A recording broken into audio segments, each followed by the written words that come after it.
Well, hello, folks. Got kind of a simple job here. It's a 99 Honda Accord, and boy, they don't make cars like this anymore. Yeah, I did a bunch of work to this thing. I've been keeping it together for him. He's got a BMW, otherwise known as Break My Wallet. For me, it's Build My Wallet, but it's breaking yours. So this is his reliable second car, as we might say.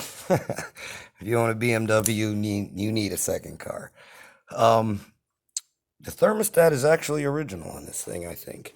Take a look. Pretty crusty. He's had this car a very long time. I don't, I've never done it. And if it ain't original, it's close to it. It, pretty impressive. I'm pretty sure that's original. And the bolts. If it wasn't a Honda, no, I soaked them, I sprayed them with Marvel before, but if it wasn't a Honda, those bolts would have never came out. Of course, I'm going to put anti-seize in them when I put them back together. It's really kind of simple. I didn't even take the hose off. Now, the problem with this one is if you can see the bleeder. Yeah. You think that's coming out? That's not coming out. But an alternative is the coolant sensor because it is just above it.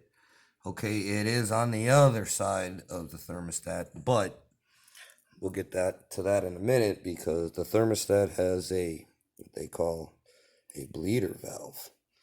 Yeah, that's the new shop kitty.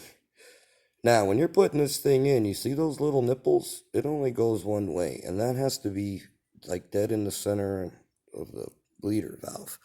When you put it in, if you look down in there, you'll see two little nipples. That all goes in the middle like so. I think you get the point, right? You see the nipples down in there? They all fit. Let me get a better view for you. Okay, you see those little nipples? There's two on the side. Those two on the side, and the bleeder goes in the middle. Now, you really need to put this in properly because it might not bleed the air out and it could overheat on you. But if you put it in properly, it'll bleed right out and you shouldn't have any problems. And if you don't, you might have problems. And do yourself a favor. Don't use a cheap thermostat. Use a good one.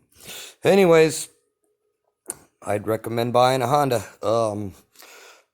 And you like any of my other videos or this video, please feel free to give me a scribe. Thumbs up are nice, but scribes are much better. Okay, y'all have a good night. Stay tuned for the next project.